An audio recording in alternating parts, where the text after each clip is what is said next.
이 소설은 인간적인 약함과 두려움을 지닌 베드로가 예수님을 통해 변화되어 강한 반석으로 세워지는 과정을 그리고 있습니다. 성경에 기록된 사실을 바탕으로 그의 신앙 성장과 헌신을 드러내며 베드로가 초대 교회의 탄생과 성장의 기초를 다진 인물로 묘사되었습니다. 연약함 속에서 강해지는 믿음, 반석 위에 세운 교회. 이 주제는 사도 베드로가 인간적 약점을 극복하며 초대 교회의 기초로 자리 잡는 과정을 포괄적으로 보여줍니다. 베드로는 두려움과 의심을 겪었지만 예수님 안에서 강한 믿음으로 변화되는 여정을 걷게 되었습니다. 핵심 요소는 다음 네 가지입니다. 첫 번째, 변화와 회개로 베드로는 실패를 통해 회개하고 헌신하게 되어 더욱 강해졌습니다. 두 번째 핵심 요소는 겸손과 순종의 신앙입니다. 하나님의 뜻을 따르는 믿음을 쌓아 교회의 기초를 세우는 데 기여하였습니다. 이 주제는 베드로의 생애를 통해 인간의 약점이 신앙의 강점으로 변화되는 여정을 보여주며 그의 헌신이 신앙 공동체의 기반이 되었음을 전달하였습니다.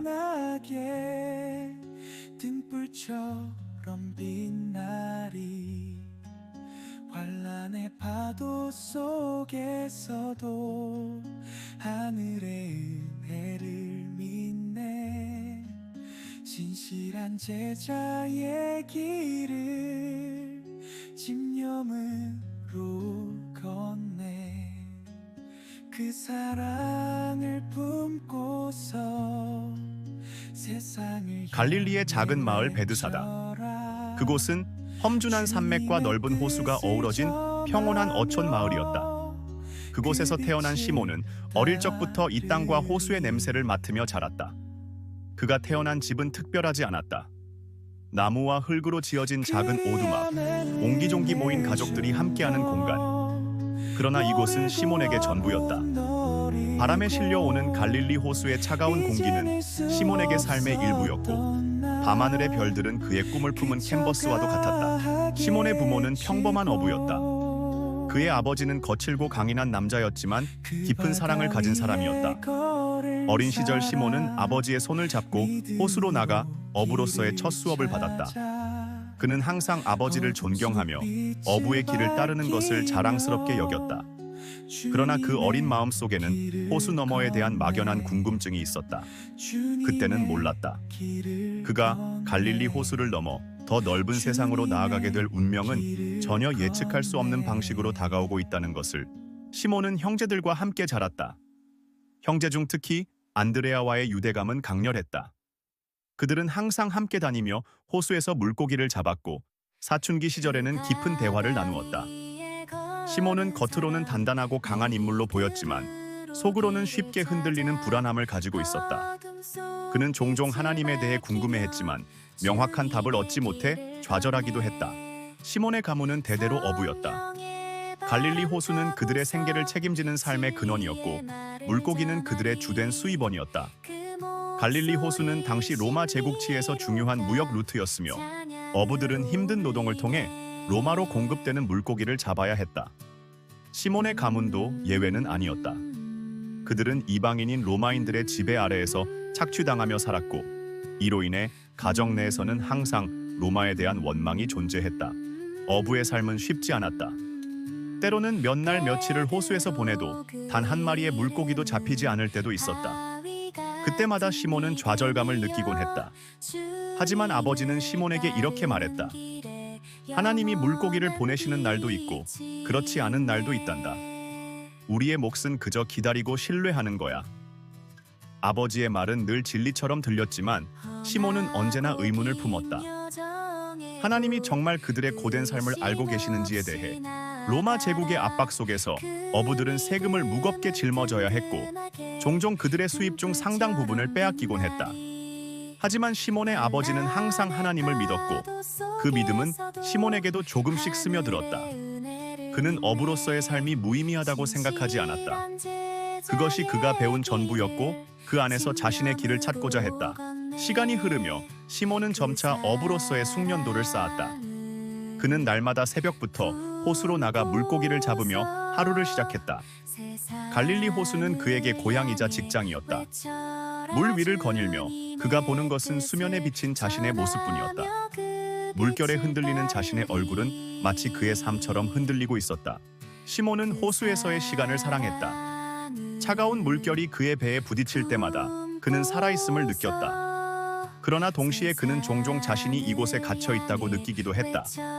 그는 어부로서의 일상에 만족하지 않았다. 어딘가 더 큰 곳으로 나아가고자 하는 욕망이 그의 가슴 속에서 불타올랐다. 하지만 그는 어떻게 그 욕망을 실현해야 할지 몰랐다. 그저 주어진 일에 충실하며 살아가는 것이 그에게는 유일한 선택이었다. 안드레아와 함께한 날들 속에서 시몬은 때로는 형제와 깊은 신앙적 대화를 나누기도 했다. 안드레아는 하나님에 대한 신앙이 깊었고 그의 말은 시몬에게 큰 영향을 미쳤다. 하지만 시몬은 여전히 확신이 서지 않았다. 그는 자신의 믿음이 흔들릴 때마다 마음속에서 갈등을 느꼈고 때로는 하나님이 자신에게 무언가를 기대하고 있다는 강렬한 느낌을 받았다. 그러던 어느 날 시몬의 삶을 송두리째 뒤흔들 사건이 일어났다. 어느 날 아침 그는 평소처럼 갈릴리 호수에서 그물을 던지고 있었다. 물고기가 잡히지 않아 그의 마음은 무겁게 내려앉았다. 그러나 갑자기 저 멀리서 한 무리가 다가오는 것을 보았다. 그 무리의 중심에는 예수가 있었다.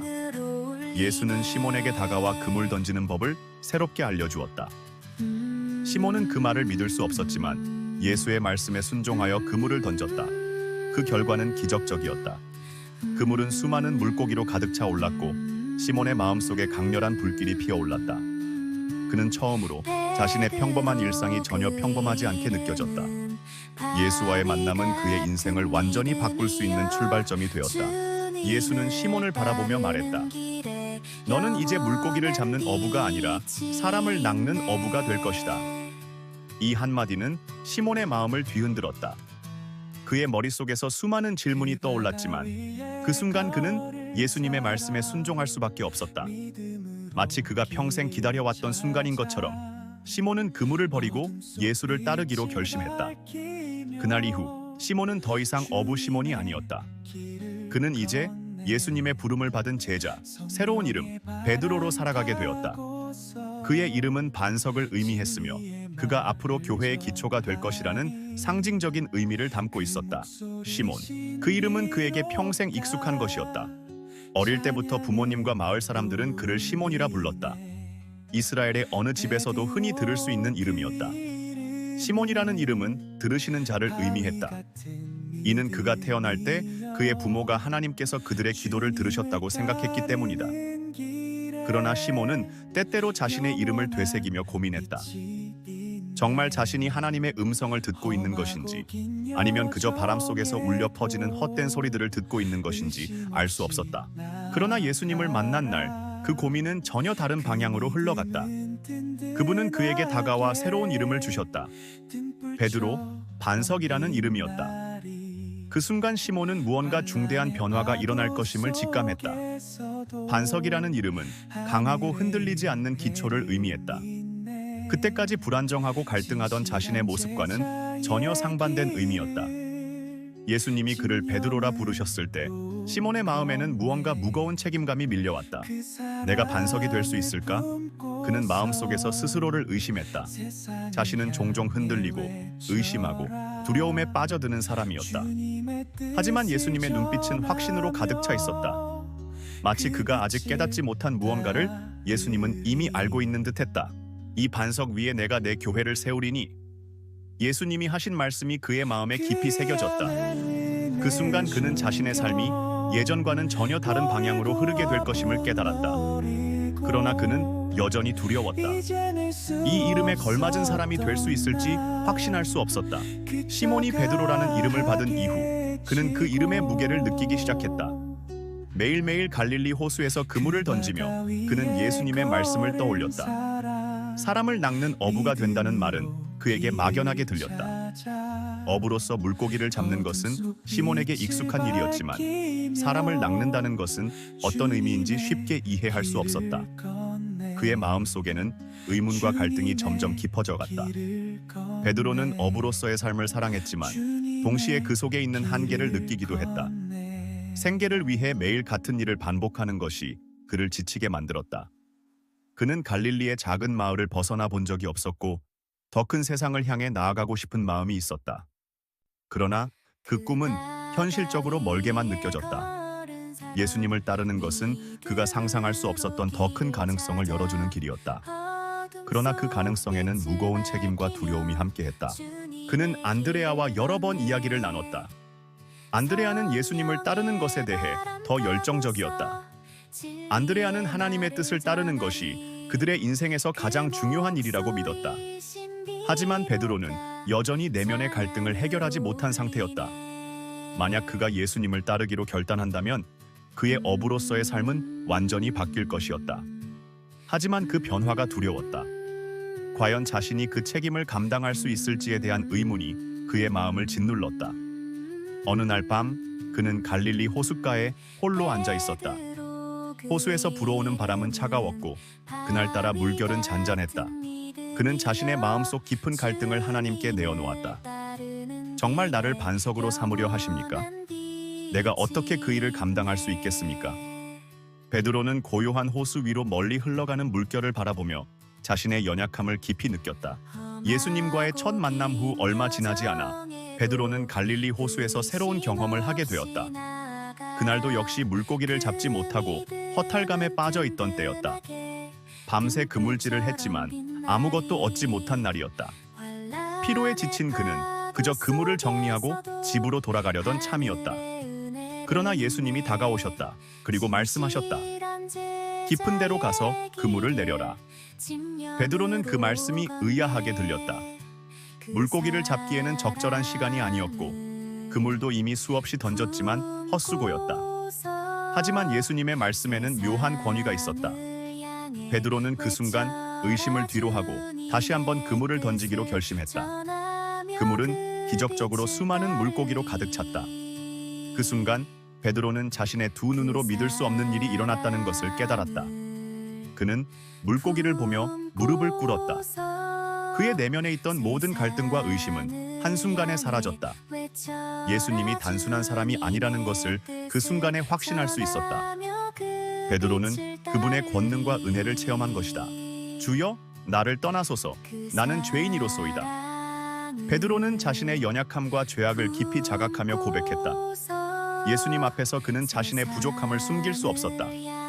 그러나 예수님은 그를 떠나지 않으셨다. 오히려 다정하게 말씀하셨다. 두려워하지 말라. 이제부터는 네가 사람을 취하리라. 이 말씀은 베드로에게 큰 위로와 함께 도전으로 다가왔다. 사람을 낚는 어부가 되리라는 말씀은 더 이상 막연한 말이 아니었다. 그 순간부터 베드로는 자신의 인생이 완전히 새로운 방향으로 나아가고 있음을 확신했다. 그는 그날 모든 것을 버리고 예수님을 따르기로 결심했다. 그물과 배, 그가 그동안 알았던 모든 것은 이제 과거의 일이었다. 새로운 여정이 그를 기다리고 있었다. 그는 더 이상 갈릴리의 어부가 아니었다.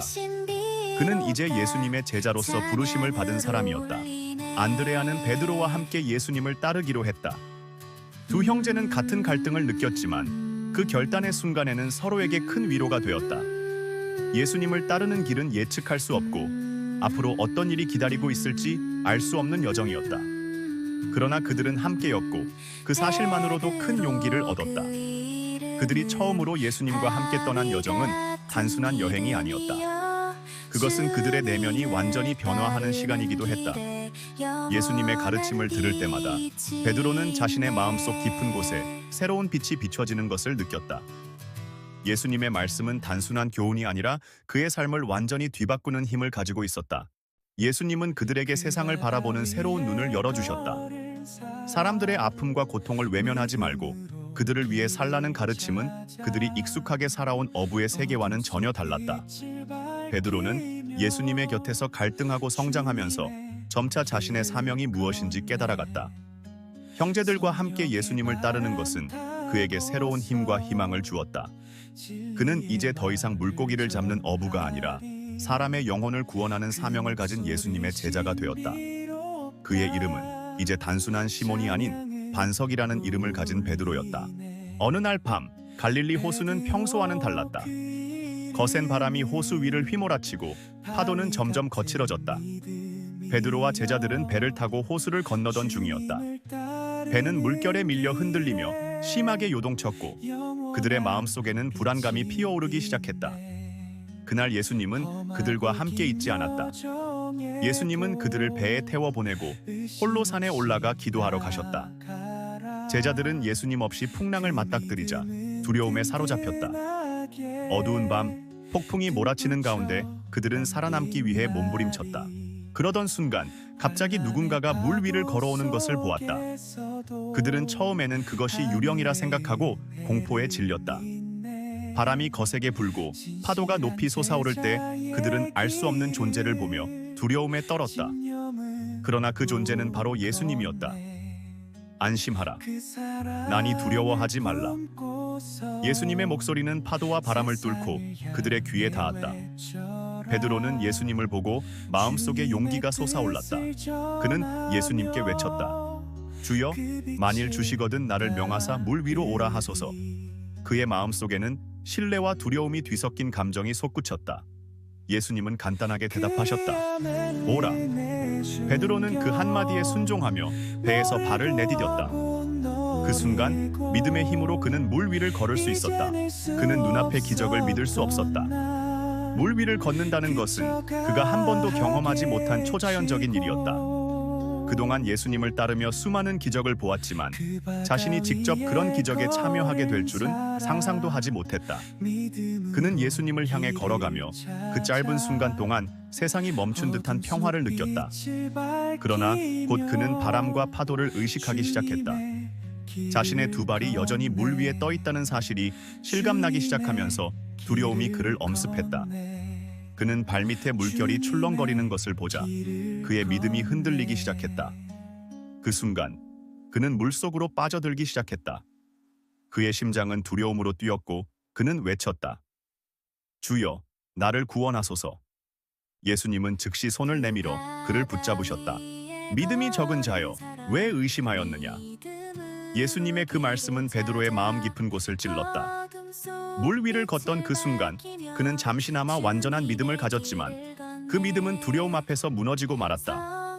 예수님은 베드로를 물 위로 다시 올리셨고 둘은 함께 배에 올랐다. 그 순간 바람이 멎고 호수는 다시 고요해졌다. 베드로는 무언가 중요한 교훈을 얻은 듯한 느낌이 들었다. 믿음과 의심은 그가 앞으로도 계속 싸워야 할 내면의 갈등임을 깨달았다. 예수님을 따르던 여정에서 베드로는 수많은 기적을 목격했다. 그러나 그 중에서도 오병이어의 기적은 그의 마음에 깊이 새겨졌다. 그날 수천 명의 사람들이 예수님을 따라다니며 가르침을 듣고 있었다. 시간이 지나자 사람들은 배가 고파지기 시작했고 제자들은 그들을 먹일 방법을 고민했다. 예수님은 제자들에게 이 사람들을 먹을 것을 주라 라고 말씀하셨다. 베드로를 포함한 제자들은 당황스러웠다. 그들에겐 단지 보리떡 5개와 물고기 2마리밖에 없었다. 그 적은 양으로 수천 명을 먹일 수 있을 리 없었다. 그러나 예수님은 떡과 물고기를 들어 축사하셨고 제자들에게 사람들에게 나누어 주라고 명령하셨다. 베드로는 그저 순종했다. 그는 떡을 나누어 주며 점차 이해할 수 없는 일이 일어나고 있음을 깨달았다. 떡과 물고기는 줄어들지 않고 계속해서 사람들에게 나눠졌다. 수천 명이 배부르게 먹었고 남은 조각이 12바구니에 가득 찼다. 베드로는 이 기적을 직접 목격하며 다시 한번 예수님의 권능을 확인했다. 그는 예수님의 능력과 자비에 감동했지만 동시에 인간으로서의 의심은 쉽게 사라지지 않았다. 매번 기적을 경험할 때마다 그는 새로운 믿음을 가지게 되었지만 마음속 한편에는 여전히 이해할 수 없는 신비한 힘 앞에서의 두려움과 의심이 자리하고 있었다. 믿음의 여정 중 가장 신비롭고 경이로운 경험 중 하나는 변화산에서의 사건이었다. 예수님은 베드로와 야고보, 요한을 데리고 높은 산으로 올라가셨다. 그곳에서 베드로는 예수님의 모습이 완전히 변하는 것을 목격했다. 그의 얼굴은 해처럼 빛나고 옷은 빛과 같이 눈부셨다. 그리고 놀랍게도 모세와 엘리야가 예수님과 함께 나타나 대화를 나누는 광경이 펼쳐졌다. 베드로는 그 광경을 바라보며 입을 다물 수 없었다. 이 위대한 구약의 인물들이 예수님과 함께 있다는 사실에 경외감을 느꼈다. 그는 그 순간의 영광스러움을 영원히 간직하고 싶었다. 주여, 우리가 여기 있는 것이 좋사오니 만일 주께서 원하시면 내가 여기에서 초막셋을 짓겠나이다. 하나는 주님을 위하여, 하나는 모세를 위하여, 하나는 엘리야를 위하여. 베드로는 황급히 말을 내뱉으며 그 신성한 순간을 어떻게든 붙잡고 싶어 했다. 그러나 그 순간 밝은 구름이 그들을 덮으며 하늘로부터 음성이 들려왔다. 이는 내 사랑하는 아들이니 너희는 그의 말을 들으라. 그 음성은 베드로의 마음을 더욱 두렵게 만들었다. 그는 땅에 엎드려 얼굴을 가리고 두려움에 떨었다. 예수님께서 다가오셔서 그들에게 손을 얹으시며 말씀하셨다. 일어나라, 두려워하지 말라. 그들이 눈을 떴을 때 모세와 엘리야는 사라지고 오직 예수님만 남아 있었다. 그 경험은 베드로의 마음에 깊은 인상을 남겼다. 예수님이 누구신지에 대한 확신은 더욱 깊어졌지만 동시에 그 신성한 능력 앞에서 느끼는 두려움도 사라지지 않았다. 그는 그 경험이 무엇을 의미하는지 완전히 이해할 수 없었지만 그것이 그의 믿음의 여정에서 중요한 전환점이 될 것임을 느꼈다. 예수님을 따르던 그 여정의 끝자락에서 베드로는 더욱 큰 혼란과 의심 속에 빠져들었다. 예수님은 예루살렘으로 가는 길에서 점점 더 자주 자신이 고난을 당하고 죽을 것이라고 말씀하셨다. 베드로는 그 말씀을 들을 때마다 큰 혼란에 빠졌다. 그는 예수님이 메시아이자 구원자이심을 확신했지만 그가 죽을 것이라는 예언은 받아들일 수 없었다. 한 번은 예수님이 자신의 죽음에 대해 예고하셨을 때 베드로는 그를 따로 불러 강하게 반대했다. 주여, 그리 마옵소서. 이 일이 결코 주께 미치지 아니하리이다. 베드로는 예수님을 지키고 싶었고 그분이 고난을 당할 것이라는 생각을 용납할 수 없었다. 그러나 예수님의 반응은 베드로를 놀라게 했다. 사탄아, 내 뒤로 물러가라. 너는 하나님의 일을 생각하지 아니하고 도리어 사람의 일을 생각하는도다. 예수님의 그 날카로운 말씀은 베드로의 마음을 찔렀다. 그는 예수님을 보호하고자 했으나 그의 생각은 하나님의 계획과 맞지 않았다. 그 이후로 베드로는 예수님의 말씀을 이해하려고 노력했지만 여전히 혼란스러웠다. 예수님이 메시아이시면서도 고난을 당하고 죽으셔야 한다는 것은 그의 상식과 전혀 맞지 않았다. 그의 마음속에는 계속해서 의심의 그림자가 드리워졌다. 예수님이 진정 메시아라면 왜 그런 고난을 당해야 하는 것일까? 베드로는 그 답을 찾을 수 없었고 그의 믿음과 의심 사이에서 갈등은 계속해서 깊어져만 갔다. 베드로가 예수님의 제자로 부름받은 지 시간이 흐르며 그의 마음속에는 믿음이 자라나기 시작했다. 그는 예수님을 가까이서 지켜보며 많은 기적과 가르침을 들었고 그의 마음속 깊은 곳에서부터 예수님이 단순한 스승이 아니라는 것을 확신하게 되었다. 그럼에도 불구하고 그는 여전히 그분이 누구신지 명확하게 표현하지 못한 상태였다. 그날 제자들은 예수님과 함께 가이사랴 빌립보라는 한적한 곳에 머물고 있었다. 예수님께서는 제자들에게 조용히 물으셨다. 사람들이 나를 누구라 하느냐? 제자들은 각자 다른 대답을 내놓았다. 어떤 사람들은 예수님을 세례 요한이라고 생각했고 또 어떤 사람들은 엘리야나 예레미야와 같은 선지자 중 한 명이라고 여겼다. 사람들은 예수님의 신비로운 능력을 목격했지만 여전히 그분이 진정 누구인지를 이해하지 못했다. 그러자 예수님은 제자들을 바라보며 더 직접적으로 물으셨다. 너희는 나를 누구라 하느냐? 그 순간 베드로의 마음속에서 불이 켜진 듯한 깨달음이 찾아왔다. 그는 자신도 모르게 입을 열어 말했다. 주는 그리스도시요 살아계신 하나님의 아들이시니이다. 이 고백은 단순한 말이 아니었다. 베드로의 신앙의 깊은 곳에서 우러나온 확신이었다. 그가 예수님을 따르며 경험한 수많은 순간들이 이 고백으로 모아져 있었다. 예수님은 그의 삶의 중심이었고 그가 기다려온 메시아임을 깨닫는 순간이었다. 베드로는 그 고백을 통해 자신의 믿음을 세상에 선포한 것이다. 예수님은 베드로의 고백을 듣고 기뻐하시며 말씀하셨다. 바요나 요나의 아들 시몬아, 네가 복이 있도다. 이를 내게 알게 하신 이는 혈육이 아니요 하늘에 계신 내 아버지시니라. 이 말씀은 베드로에게 큰 위로와 동시에 책임감을 안겨주었다. 그는 인간적인 노력으로 예수님을 알게 된 것이 아니라 하나님의 계시를 받은 것이었다. 예수님은 베드로의 고백에 이어 중요한 선언을 하셨다. 또 내가 내게 이르노니 너는 베드로라. 내가 이 반석 위에 내 교회를 세우리니 음부의 권세가 이기지 못하리라. 베드로는 순간 자신의 이름이 가진 의미를 다시금 생각했다. 반석이라는 이름은 단순한 상징이 아니었다. 예수님께서 그를 교회의 기초로 삼으시겠다는 의미였다. 베드로는 그 순간 자신의 삶이 예전과는 완전히 달라질 것임을 깨달았다. 그는 앞으로 예수님의 사역과 교회의 중심에 서게 될 사람이었다. 그러나 이 선언은 베드로에게 기쁨과 동시에 두려움을 안겨주었다. 교회의 기초가 된다는 것은 큰 영광이었지만 그만큼의 무거운 책임을 동반하는 일이었다.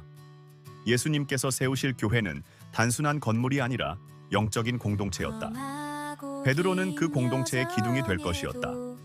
하지만 그 책임을 다하기에 자신이 충분히 준비되어 있는지 의문이 들었다.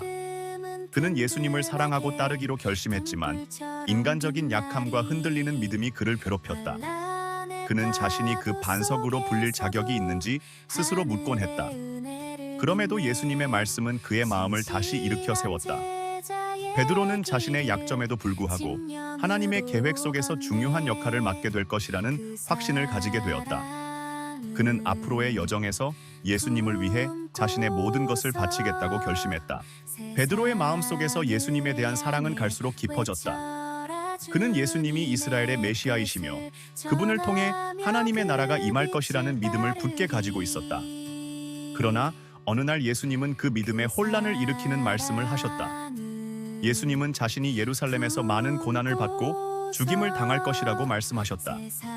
그 말씀을 들은 베드로는 크게 당황했다.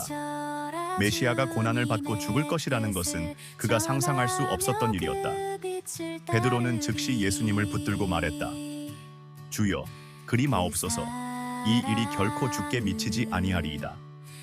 베드로의 마음 깊은 곳에는 예수님을 지키고자 하는 열망이 있었다. 그는 예수님이 고난당하는 것을 결코 받아들일 수 없었다. 그의 믿음 속에서 메시아는 승리와 영광을 가져다 줄 뿐이지 죽음을 맞이할 뿐이 아니었다. 베드로는 예수님을 사랑했기 때문에 그분을 보호하려는 본능적인 반응을 보였다. 그러나 예수님의 반응은 베드로의 기대와는 달랐다. 사탄아, 내 뒤로 물러가라.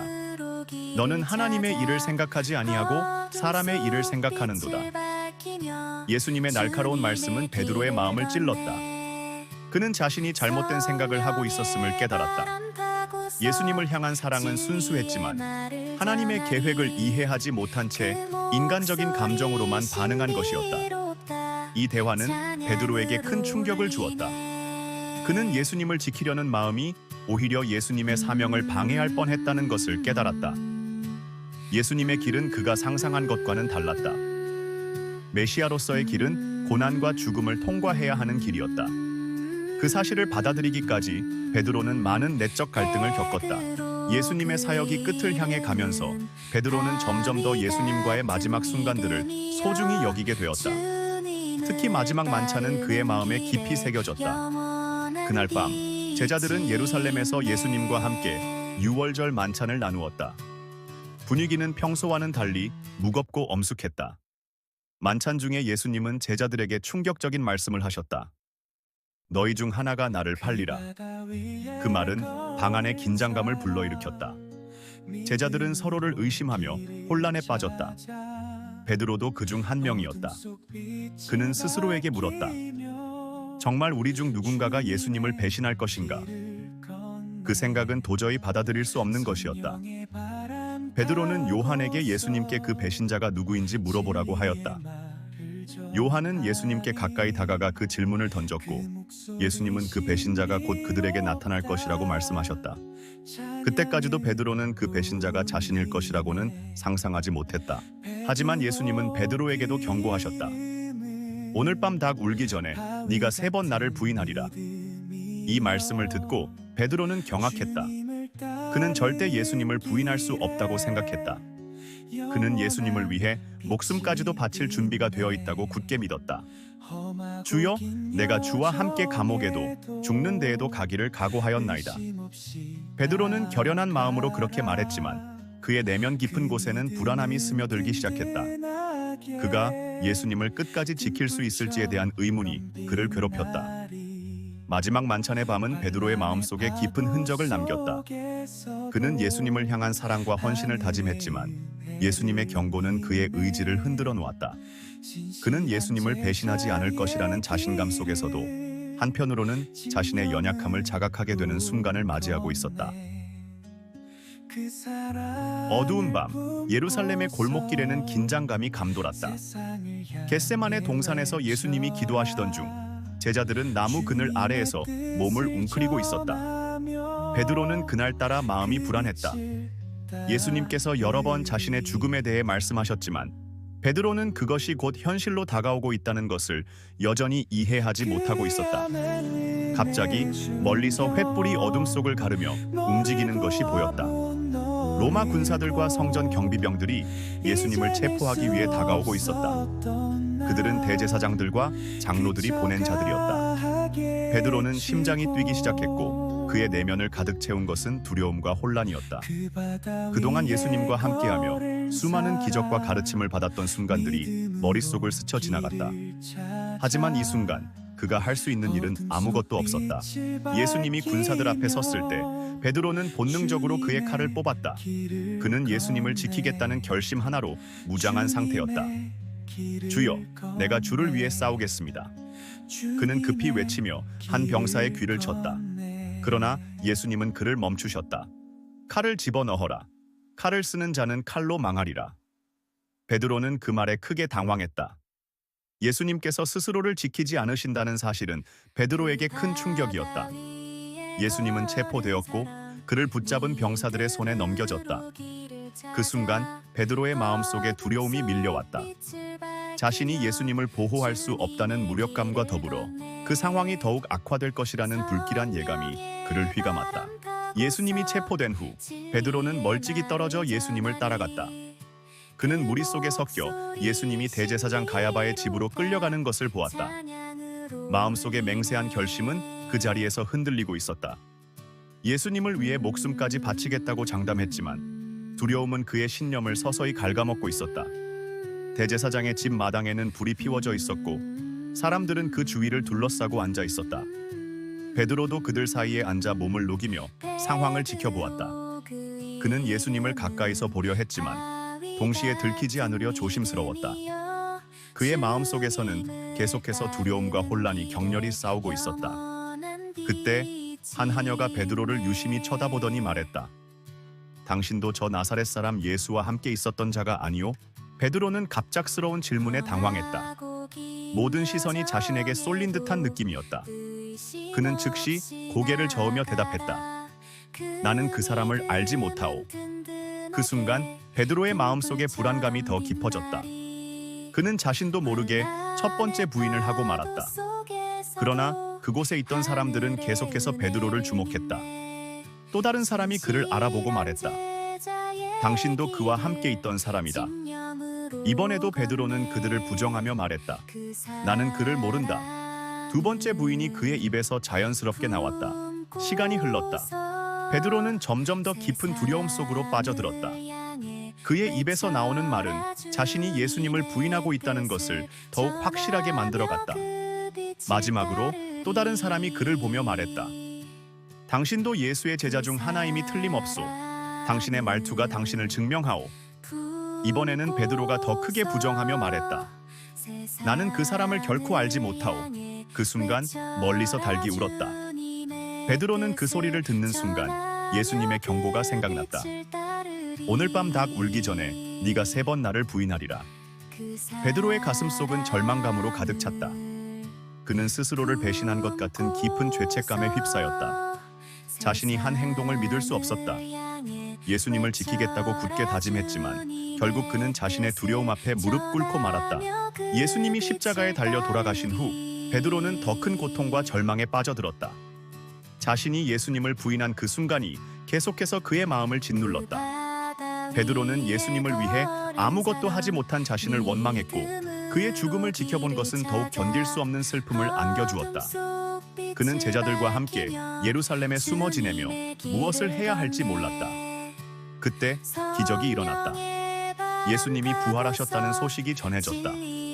여인들이 예수님의 무덤이 비어있다고 전했고 그들이 부활하신 예수님을 보았다는 말을 들었을 때 베드로는 그 사실을 믿을 수 없었다. 그는 제자들과 함께 무덤으로 달려가 그곳을 확인했다.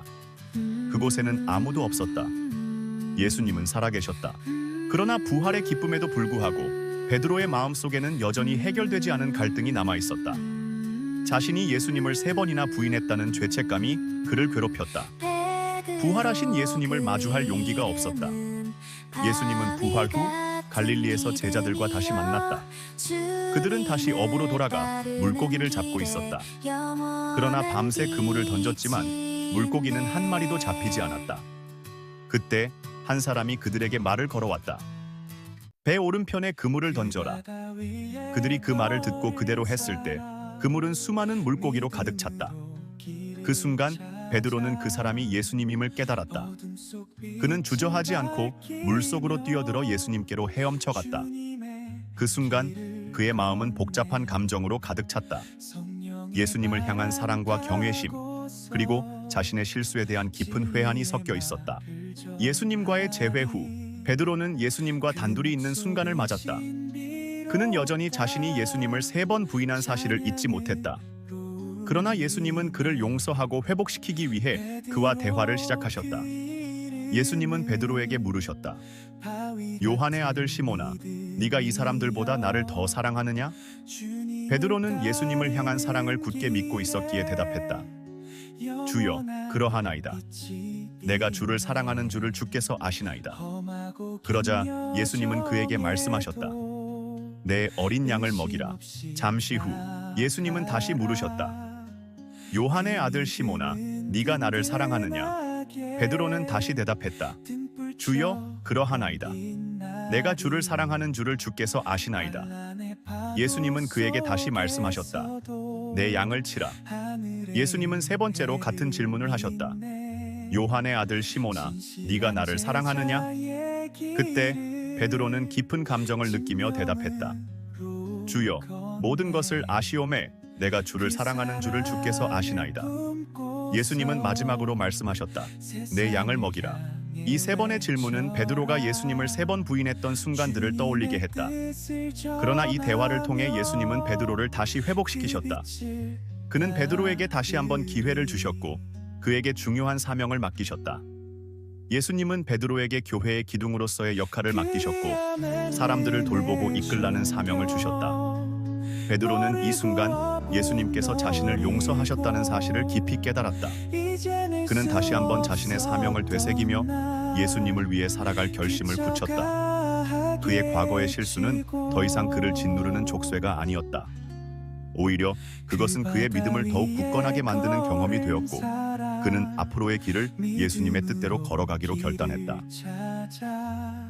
예루살렘은 오순절을 맞아 온 도시가 축제의 분위기에 휩싸여 있었다.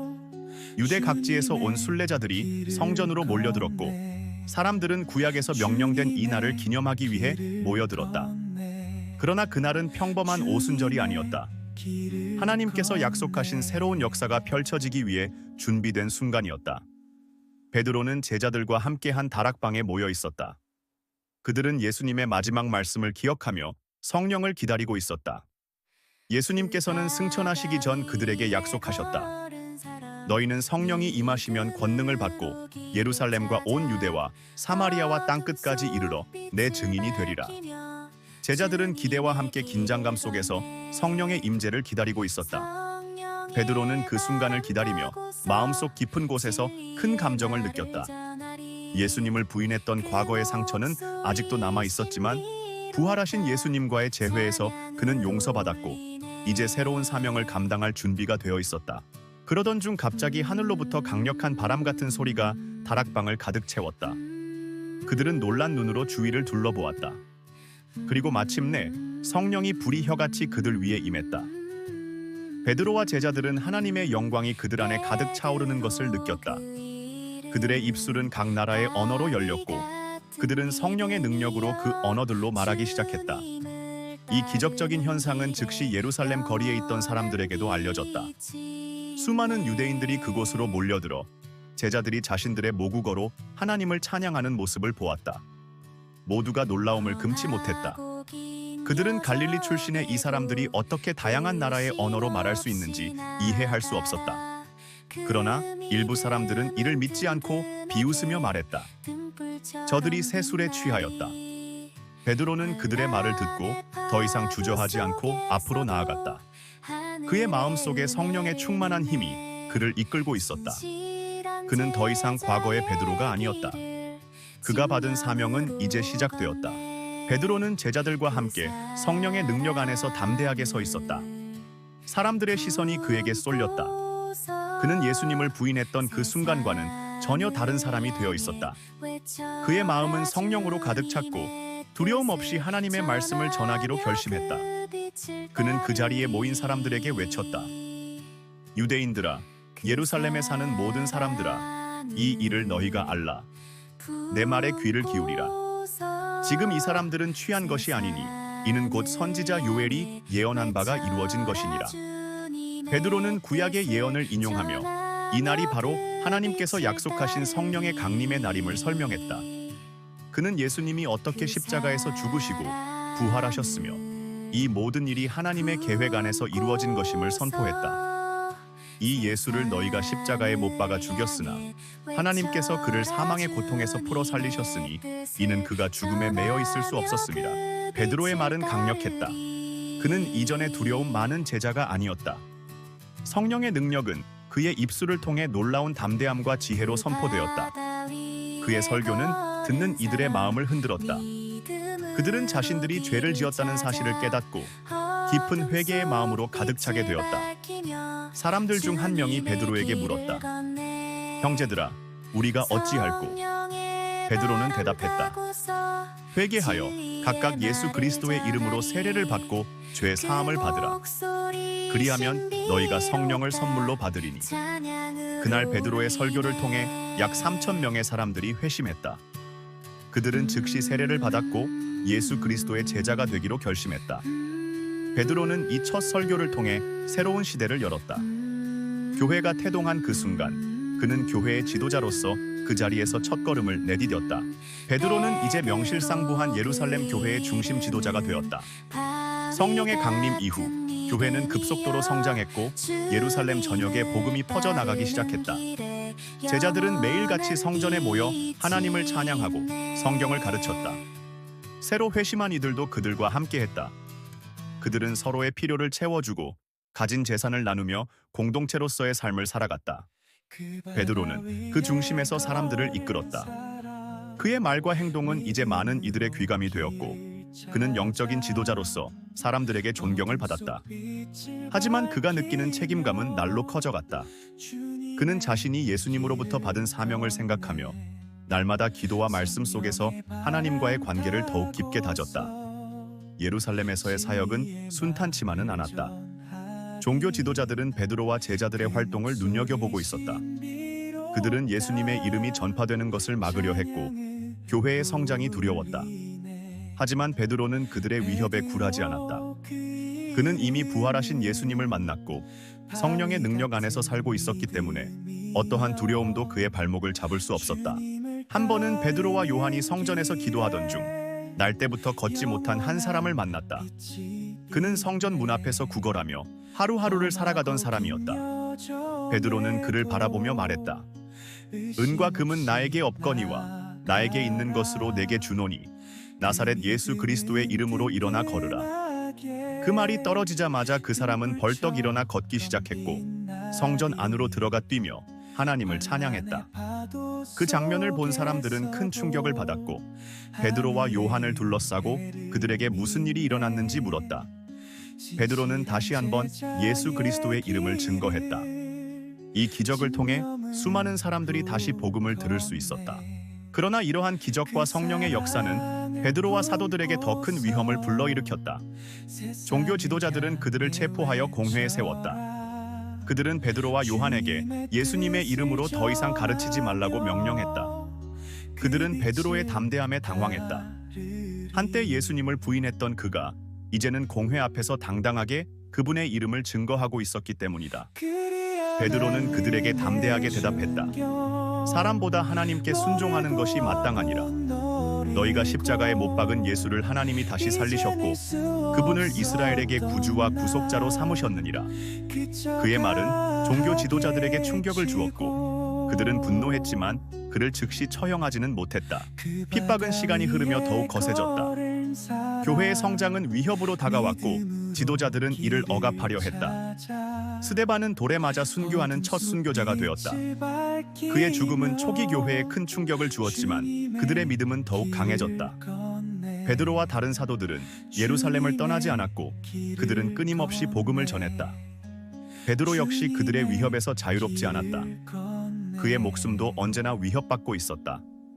하지만 그는 그 위협 속에서도 복음을 전하는 것을 멈추지 않았다. 그는 예수님의 부활을 목격했고 성령의 능력을 체험했기 때문에 그 누구도 그의 입을 막을 수 없었다. 그는 자신이 걸어가는 길이 결국에는 죽음으로 이어질 수 있음을 알았다. 그러나 그에게는 이미 두려움이 사라져 있었다. 그의 삶은 이제 예수 그리스도의 복음과 교회를 위해 바쳐진 것이었다. 가이사랴 해안가의 고넬료는 로마 군대의 백부장이었다. 그가 이방인이었음에도 불구하고 유대인들과의 관계는 우호적이었다. 그는 하나님을 경외하고 기도하며 이웃에게 자선을 베푸는 선한 사람이었다. 하지만 그가 알지 못한 채로 그의 삶에는 더 깊은 영적인 갈망이 있었다. 그는 이방인이었으나 하나님을 온전히 알기를 원했다. 어느 날 고넬료는 기도 중에 천사의 방문을 받게 되었다. 천사는 그에게 말하길, 욥바로 사람을 보내어 베드로라 하는 시몬을 청하라. 그가 너와 네 가족에게 구원의 길을 전해줄 것이다. 그 시각 베드로는 욥바에서 기도하고 있었다. 그는 지붕 위에서 기도하는 동안 갑자기 깊은 환상을 보았다. 하늘에서 큰 보자기가 내려왔고 그 안에는 각종 네 발 가진 짐승, 땅에 기는 것들, 공중의 새들이 가득했다. 그때 하늘에서 음성이 들려왔다. 베드로야, 일어나 잡아먹으라. 베드로는 깜짝 놀라며 말했다. 주여, 그럴 수 없나이다. 속되고 깨끗지 아니한 것을 내가 결코 먹지 아니하였나이다. 그러나 그 음성은 다시 한번 말했다. 하나님께서 깨끗하게 하신 것을 네가 속되다 하지 말라. 이 환상은 3번이나 반복되었고 베드로는 깊은 혼란 속에 빠졌다. 그러나 곧 그에게 새로운 방문객들이 찾아왔다. 고넬료가 보낸 사람들이었다. 그들은 고넬료가 천사로부터 명을 받아 베드로를 청하러 왔다고 전했다. 그제서야 베드로는 자신의 환상이 의미하는 바를 이해하기 시작했다. 하나님께서는 이방인들, 즉 유대인이 아닌 자들에게도 복음이 전해질 것이라는 신호를 주셨던 것이다. 베드로는 망설임 없이 그들과 함께 가이사랴로 향했다.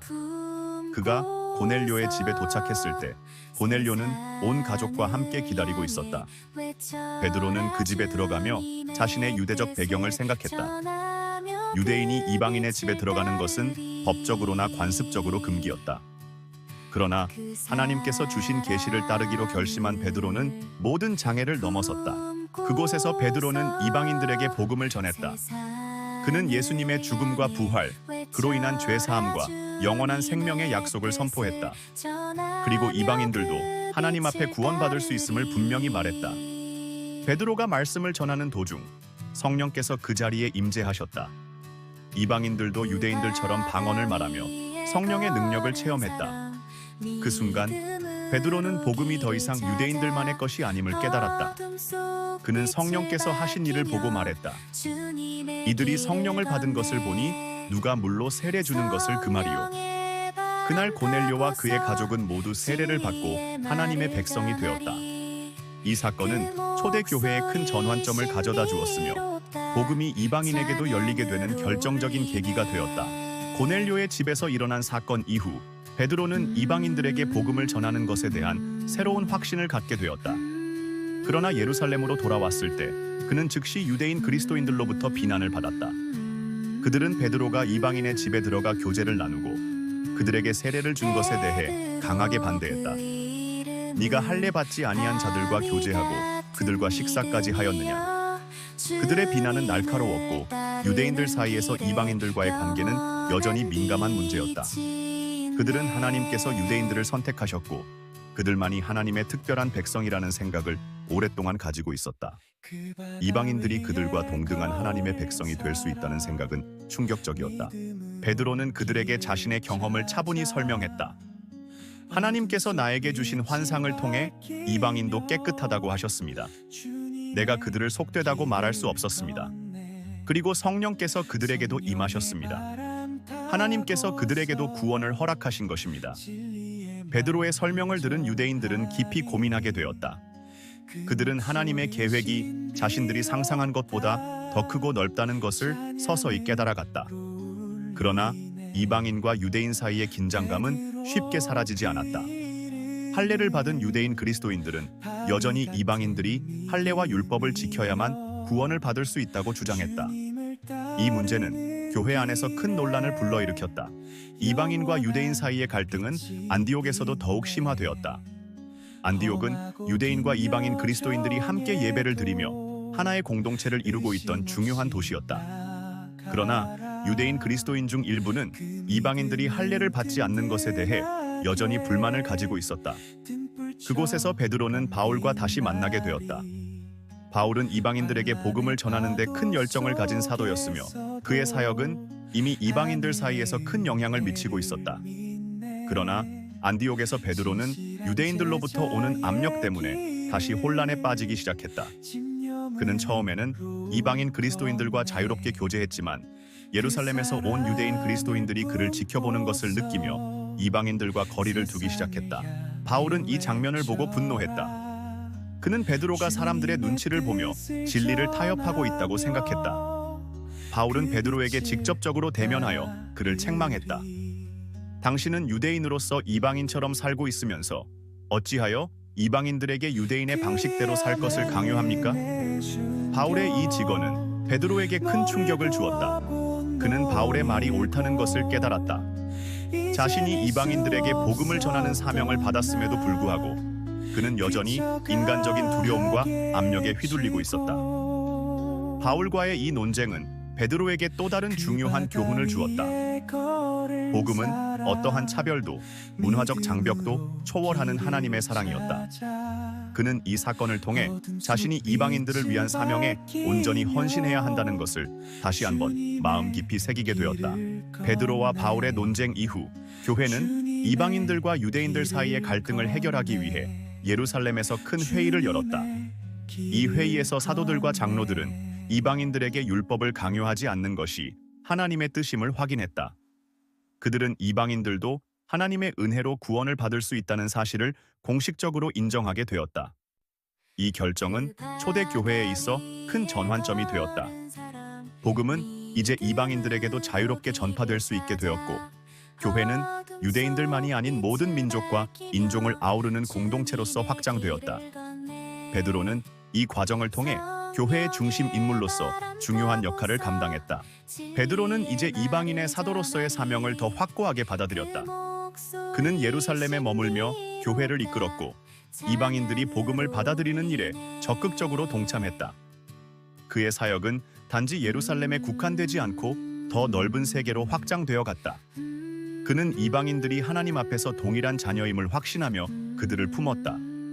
교회는 이제 유대인과 이방인 모두를 포함하는 하나님의 새로운 백성이 되었다.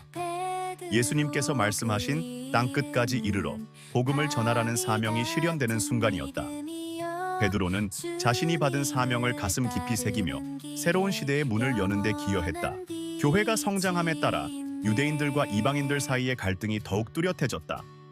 이방인들이 예수 그리스도를 받아들이고 복음 안에서 새 생명을 얻었지만 유대인 신자들 중 일부는 이방인들이 율법을 따르고 특히 할례를 받아야 한다고 주장했다. 이 문제는 교회 내에서 깊은 분열을 일으켰다. 예루살렘에 있는 유대인 신자들은 율법을 중요하게 여기며 그것이 하나님과의 언약을 지키는 방법이라 믿었다. 반면 이방인 그리스도인들은 자신들이 그리스도 안에서 구원을 받았으며 율법의 요구사항을 따를 필요가 없다고 믿고 있었다. 논쟁이 점점 커지자 사도들과 장로들은 예루살렘에서 회의를 열어 이 문제를 해결하기로 결정했다. 이 회의는 초대교회의 역사에 있어 매우 중요한 순간이었으며 베드로는 이 회의에서 중심적인 역할을 맡게 되었다. 베드로는 고넬료의 집에서 성령이 임하는 것을 직접 목격한 사람이었기에 이방인들에게도 구원이 임했다는 확신을 가지고 있었다. 그러나 여전히 많은 유대인 신자들은 율법과 할례에 대한 전통을 고수하고 있었다. 회의에서 베드로는 일어나서 조용히 모든 사람들의 주목을 받았다. 형제들아, 베드로가 말문을 열었다.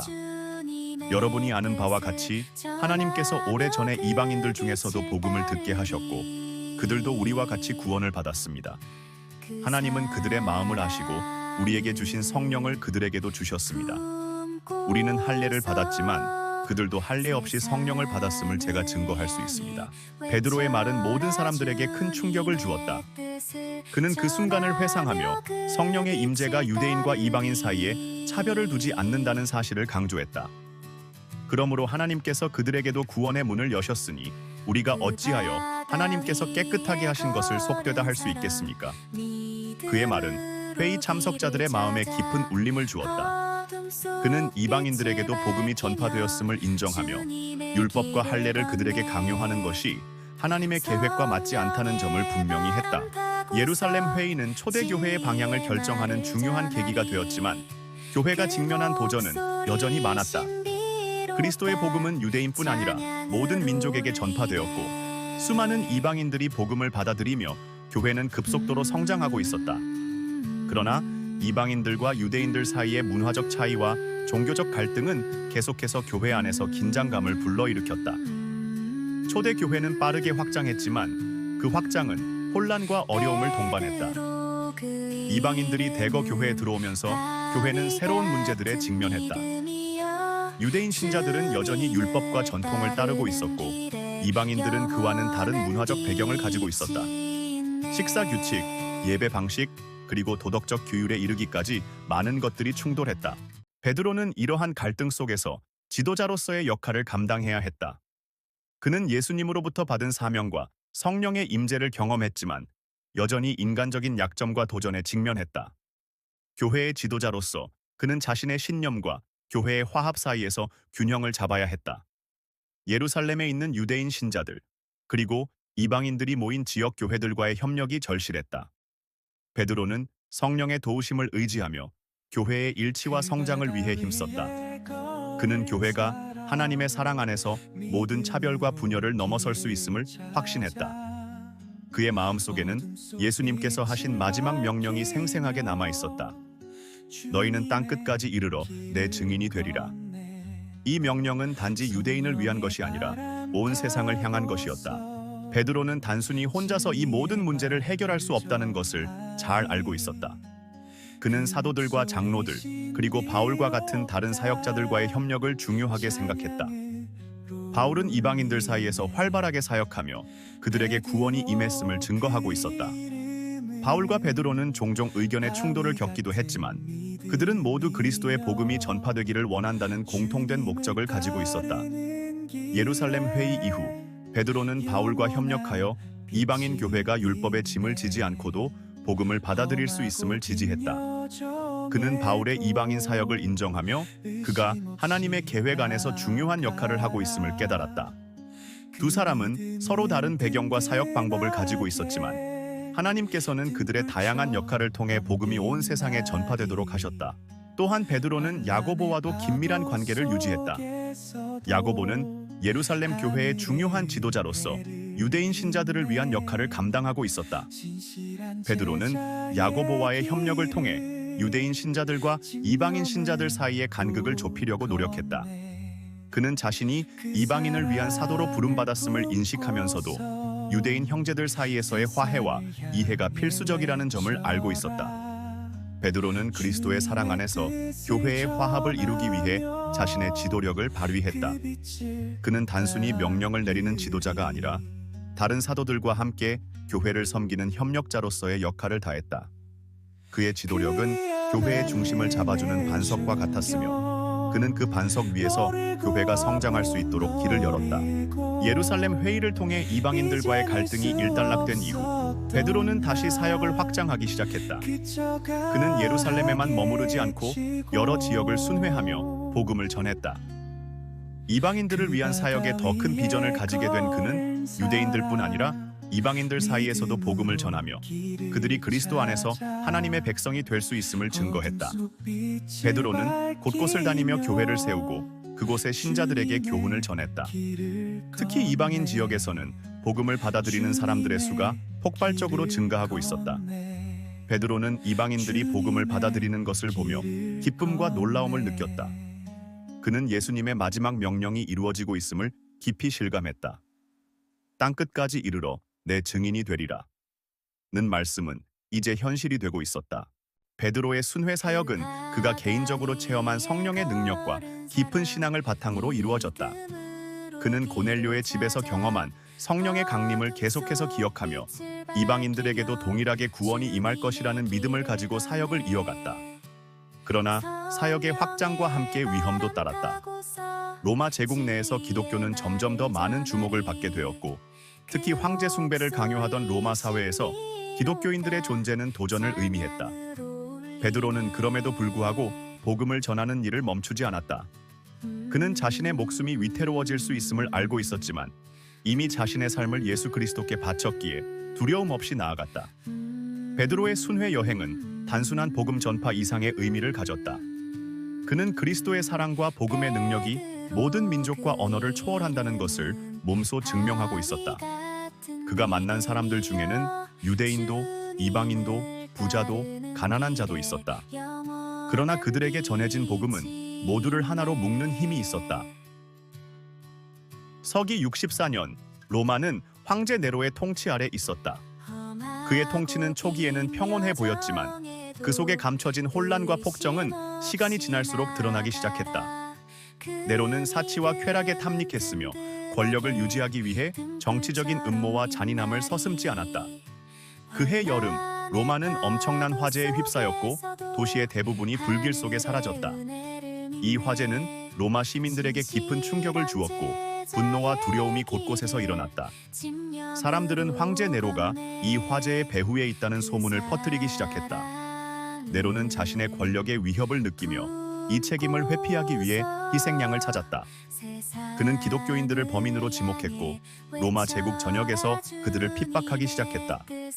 그들은 소수의 집단이었으나 점점 더 많은 사람들이 그리스도의 복음을 받아들이며 교회가 성장하고 있었다. 네로는 이 새로운 종교가 제국의 위협이 된다고 판단했고 기독교인들을 잔인하게 박해했다. 베드로는 로마 교회가 처한 이 위험한 상황을 깊이 인식하고 있었다. 그는 이미 예수님의 예언을 통해 자신이 순교할 것임을 알고 있었다. 예수님께서 그에게 말씀하신 네가 젊어서는 스스로 띠띠고 원하는 곳으로 다녔으나 늙어서는 남이 내게 띠를 띠우고 원하지 않는 곳으로 데려가리라 는 예언은 그의 마음속 깊이 자리 잡고 있었다. 그 예언은 그의 순교를 암시하고 있었다. 그러나 베드로는 두려워하지 않았다. 그는 자신이 걸어온 길이 예수님을 따르는 길이었으며 마지막 순간까지 그분을 위해 살아가기로 결심했다. 네로의 박해가 시작되자 베드로는 로마로 떠날 준비를 했다. 예루살렘에서의 사역을 마무리하고 그는 로마에 있는 형제들과 함께하기 위해 떠났다. 로마 교회는 네로의 박해 속에서 많은 어려움을 겪고 있었고 지도자인 베드로의 존재가 그들에게 큰 힘이 될 것이었다. 베드로는 여행 중 로마로 향하는 길에서 깊은 기도를 드렸다. 그의 마음은 평온했지만 동시에 무겁기도 했다.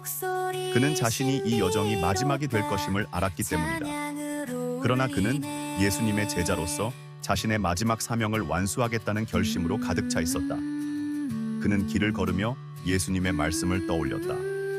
예수님께서 그에게 내 양을 먹이라고 명하셨던 그 순간을 기억했다. 이제 그는 마지막으로 그 사명을 다하기 위해 로마로 향하고 있었다. 로마에 도착한 베드로는 교회의 성도들과 만나 그들을 위로하고 기도를 나누었다. 성도들은 네로의 박해 속에서도 믿음을 잃지 않고 있었지만 그들의 마음에는 두려움이 가득했다. 많은 사람들이 체포되어 고문을 받았고 심지어 일부는 순교의 길을 걷고 있었다. 베드로는 그들을 향해 담대함을 전하며 말했다. 예수 그리스도를 따르는 길은 고난의 길이지만 그분의 부활과 영광을 바라보라. 우리에게 주어진 사명은 끝나지 않았다. 그의 말은 그들에게 큰 힘을 주었다. 베드로는 그들 앞에서 성경을 가르치고 그리스도의 사랑과 희망을 나누었다. 그의 지도력과 믿음은 로마 교회의 성도들에게 새로운 용기를 불어넣었다. 그러나 박해의 그림자는 점점 더 짙어지고 있었다. 결국 베드로는 네로의 명령에 의해 체포되었다. 그는 로마의 한 감옥에 갇히게 되었고 그곳에서 많은 고난을 겪었다. 어두운 감옥 속에서 베드로는 예수님께서 체포되신 그날 밤을 떠올렸다. 그때 그는 예수님을 3번 부인했지만 이제는 그분을 위해 모든 것을 바칠 준비가 되어 있었다. 그의 마음속에는 두려움 대신 평화가 가득했다. 그는 매일 기도하며 하나님의 뜻을 구했고 그곳에서 마지막으로 자신의 사명을 완수하기 위한 힘을 얻었다. 감옥에서의 시간은 그의 육체를 지치게 했지만 그의 영혼은 더욱 강해졌다. 그는 자신의 순교가 다가오고 있음을 직감했지만 그것을 두려워하지 않았다. 오히려 그는 그 순간을 통해 하나님께 영광을 돌릴 수 있기를 원했다. 베드로는 감옥에서 함께 갇혀있던 동료 신자들에게도 용기를 주었다. 그들은 모두가 같은 고난 속에서 믿음을 지키고 있었다. 어느 날 베드로는 깊은 기도 중에 예수님과 다시 만나게 되는 그날을 상상했다. 그는 예수님께서 자신의 영혼을 받아주시기를 간절히 바랐다.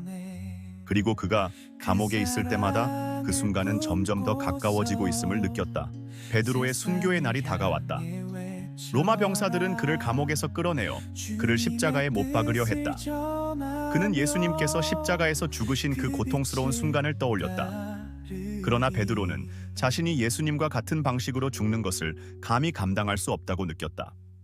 그래서 그는 병사들에게 간청했다. 나를 거꾸로 매달아 주시오. 나는 나의 주님과 같은 방식으로 죽을 자격이 없습니다.